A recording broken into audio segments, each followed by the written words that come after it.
ఇక్కడ వేసేయండి. ఒకవేళ మీ డేట్స్ అంటే మన ఖజూర పండ్లు పీసెస్ లాగా ఉంటే కొంచెం చాప్ చేసేసి వేసేసుకోండి. మనకి లైట్గా ఇవి మెల్ట్ అయిపోతాయి. లేదు మీరు డేట్స్ వాడుకోను అంటే మీరు మామూలుగా బెల్లం కూడా వాడుకోవచ్చు.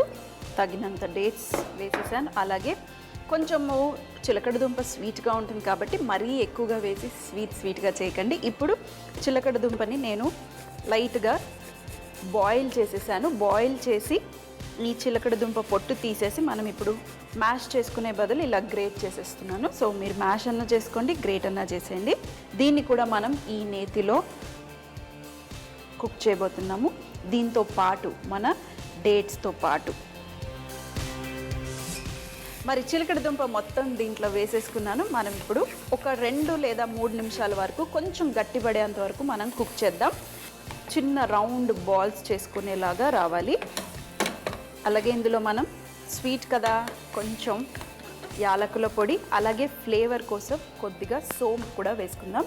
ఇందులో కాస్త యాలకుల పొడి, అలాగే ఇక్కడ సోంపు. ఈ సోంపుని నేనేం చేస్తానంటే కొంచెం కచ్చా పచ్చగా దంచుకుని వేస్తే టేస్టీగా ఉంటుంది, మధ్యలో తగులుతూ ఉంటుంది. సో కొంచెం ఎక్కువ కాదు వేసేసి మంచి సువాసన వచ్చేస్తుంది సోంపు. సో లైట్గా క్రష్ అయిపోయింది. కొంచెం షుగర్ వేసేస్తే ఫాస్ట్గా క్రష్ అయిపోతుంది. సో ఇది కూడా దీంట్లో కొద్దిగా ఎక్కువే వేసుకోండి, చాలా బాగుంటుంది. ఇప్పుడు ఇది కూడా రెడీ. మరొక్కసారి మిక్స్ చేసేద్దాం మొత్తం. మరి చూడండి, ఒక 2-3 నిమిషాలు చక్కగా ఈ నేతిలోనే కుక్ చేసేసుకున్నాను. అలాగే దగ్గరకు వచ్చేసింది. అయితే ఒకవేళ మీ డేట్స్ మ్యాష్ అవ్వకపోతే మీరు ఏం చేయండి అంటే ఒక 10 నిమిషాలు కొద్దిగా నీళ్లు వేసేసుకొని అందులో పెట్టేసేయండి. మనకి సాఫ్ట్గా అయిపోతాయి. అప్పుడు మీరు నేతిలో వేయగానే అది కొంచెం కరిగిపోతుంది. ఇప్పుడు ఇక్కడ చూస్తే కొద్దిగా పీసెస్ కొంచెం పెద్దగా ఉన్నాయి, అవి మాత్రాన కరగలేదు, కానీ మొత్తం చక్కగా మిక్స్ అయిపోయింది మన స్వీట్ పొటాటోకి. పర్ఫెక్ట్ స్వీటు, కానీ యూజువల్గా మన స్వీట్ ఎలా ఉంటుందో అలా లేదు, మంచిగా డిఫరెంట్గా ఉంది. టేస్టీ యమ్మీగా. ఇప్పుడు దీన్ని మనం కొద్దిగా చల్లార్చుకుందాము. ఒక ప్లేట్లో వేసుకుని కాసేపు చల్లార్చుకుంటే మనం చిన్న ఉండలుగా చేసుకోవడానికి వీలుగా ఉంటుంది. ఇది మీరు ముందు రోజే చేసి కూడా పెట్టుకోవచ్చు. గుంట పొంగనాల పెనం కూడా తీసేసి పెట్టేసుకుందాం. ఇప్పుడు కొద్దిగా స్ప్రెడ్ చేస్తే ఫాస్ట్గా చల్లారిపోతుంది. ఇది రెడీ. ఇప్పుడు మనం ఇక్కడ మన దోస పిండి ఏదైతే గ్రైండ్ చేసుకున్నామో ఆ పిండి కూడా రెడీ. ఇలా కొద్దిగా థిక్గానే ఉండనియండి. ఆ తర్వాత మనకి నీళ్లు కావాలంటే అడ్జస్ట్ చేసుకొని మనం వాటర్ వేసుకుందాం. ఇప్పుడు ఇది కూడా ఒక బౌల్లో మరి చూడండి, బౌల్లోకి వేసేసుకున్నాను. అలాగే కొద్దిగా గట్టిగా ఉంది కాబట్టి ఇందులో మరి కొంచెం వాటర్ వేసేసి, అలాగే ఇక్కడ నేను పాన్ కూడా ఆన్ చేసుకుంటాను. మన గుంట పొంగనాల పెనం వేడెక్కుతుంది. ఇప్పుడు ఇక్కడ మన ఏదైతే డేట్స్ మరియు స్వీట్ పొటాటో మిక్స్చర్ కూడా రెడీగా ఉంది. దీన్ని అమ్మా, అలాంటి వాళ్ళది నిజమైన ప్రేమ కాదు, అది వ్యామోహం. ఎగ్జాక్ట్లీ చిన్నత్త, నిజంగా ప్రేమించుకున్న వాళ్ళు అలా చేయరు. ఎంత మనసు విరిగిపోతే కన్న కూతుర్ని పట్టుకొని మా దృష్టిలో చచ్చిపోయా ఉంటుందా తల్లి?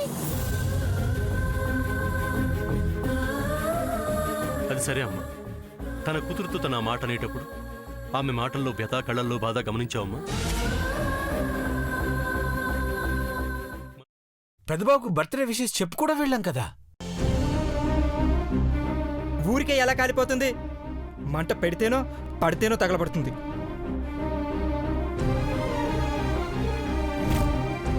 కరెక్ట్ చిన్నబాబు, నీకొచ్చినట్టే నాకు డౌట్ వచ్చింది.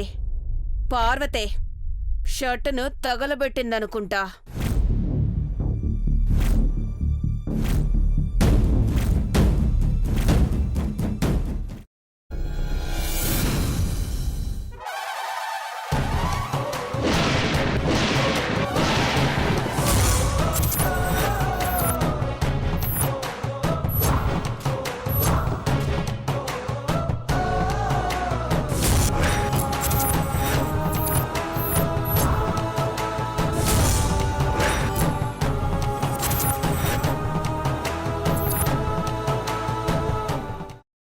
కున్న తర్వాత పొట్టు తీసేసి చాప్ చేసి పక్కన పెట్టుకోవాలి.